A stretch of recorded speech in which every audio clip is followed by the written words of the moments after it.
ஓர் மாம்பெரும் பேரினத்தின் தமிழ் கூறு நல்லுலகின் மாம்பெரும் பேரினத்தின் பெரும் வெடிப்பு, மஞ்சள் ஆடை உடுத்திய நடமாடும் நெருப்பு,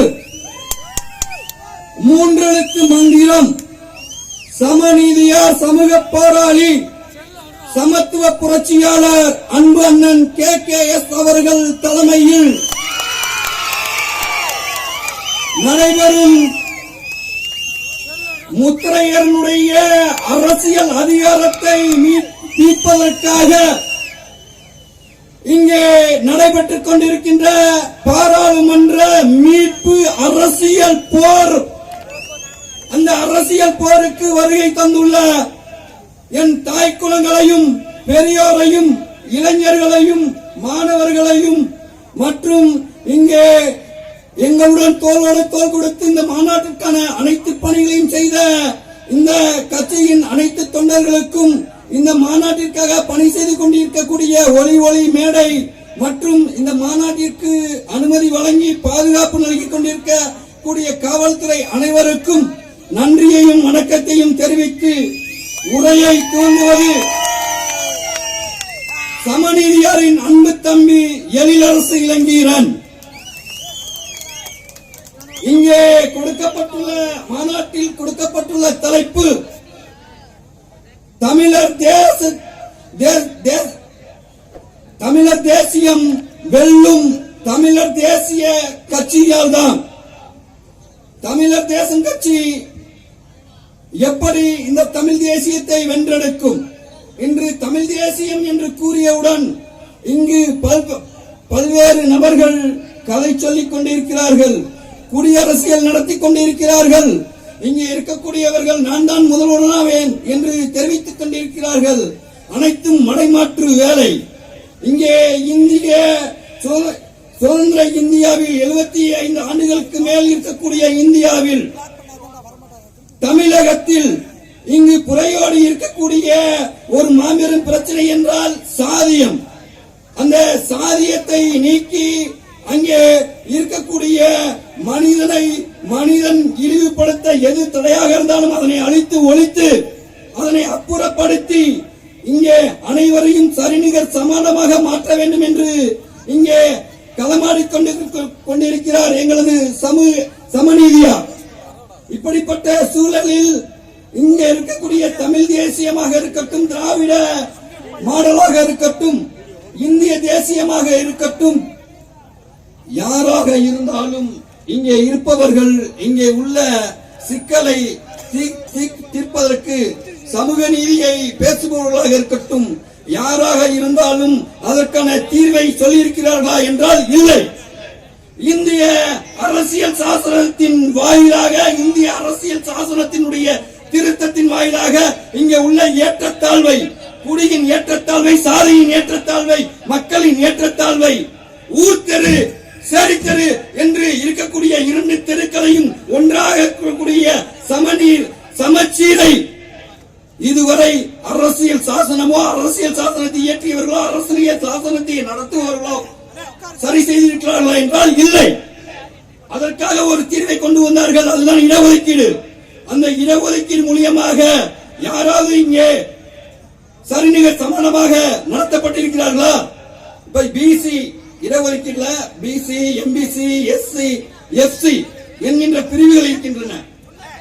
பிசில எடுத்துக்கோ, பிசில ஒரு கல்லூரியிலேயோ அல்லது ஒரு வேலைக்கோ ஒரு 40 சீட் இருக்கு, 1000 பேர் அப்ளிகேஷன் போடுறாங்க.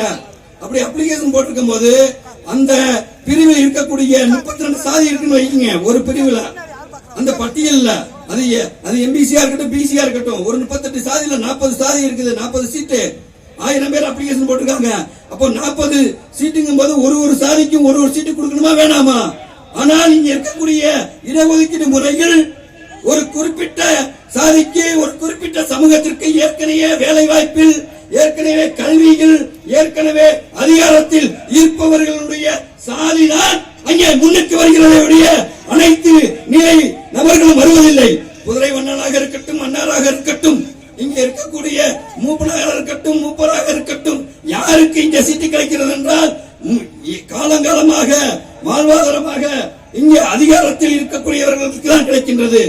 அந்த நிலையை மாற்றி இந்த மண்ணுக்கும் மக்களுக்குமான இறையாண்மை, அந்த இறையாண்மைக்கான மொழி, அந்த மொழியினுடைய இறையாண்மைக்கான தேசியம் தான் தமிழ் தேசியம்.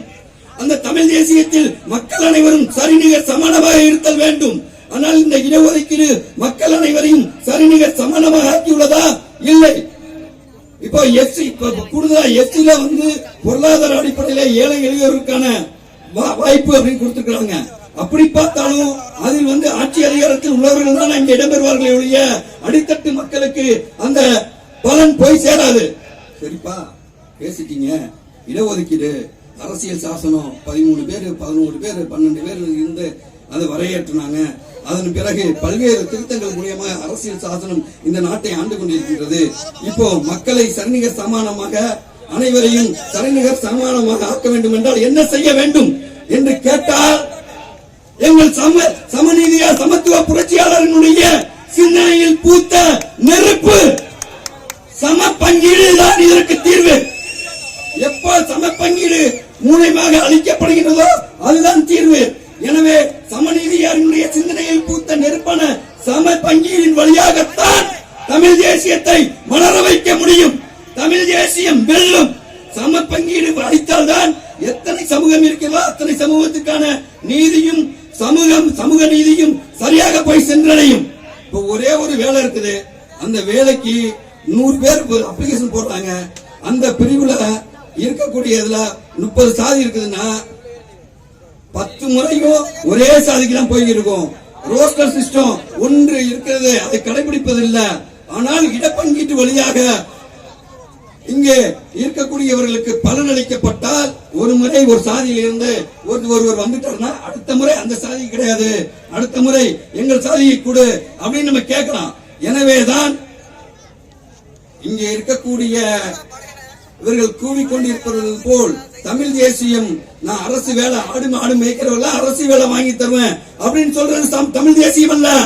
ஆடு மாடு வளர்ப்பவர்களுடைய வீட்டில் உள்ள ஒவ்வொரு இளைஞனையும் அரசு அதிகாரியாகவும், கலெக்டராகவும், நீதிபதியாகவும், இங்கே இருக்கக்கூடிய சட்டமன்ற உறுப்பினராகவும், பாராளுமன்ற உறுப்பினராகவும், அமைச்சராகவும், ஊராட்சி மன்ற தலைவராகவும், ஒன்றிய கவுன்சிலராகவும், மாவட்ட கவுன்சிலராகவும் ஆக்க வேண்டும் என்று சபதம் ஏற்று போராடி கொண்டிருக்கிறாரே எங்களுடைய சமநீதியார். அவர் பேசக்கூடிய தமிழ் தேசியம் தான் சரியான தமிழ் தேசியம். அவருடைய இடப்பங்கீடுதான் தமிழ் தேசியத்தினுடைய திறவுகோல், முடிவுகோல் என்று கூறி தமிழ் தேசியம் மலரும். தமிழர் தேசிய தேசம் கட்சியின் வாயிலாகத்தான் தமிழ் தேசியம் மலரும். தமிழர் தேசிய கட்சியினுடைய குரல் பாராளுமன்றத்திலேயும் சட்டமன்றத்திலேயும் எங்களுடைய சமநீதியாளனுடைய புகழோடு சேர்ந்து ஒலிக்கும் ஒலிக்கும் ஒலிக்கும் என்று கூறி விடைபெறுகின்றேன். நன்றி, வணக்கம்.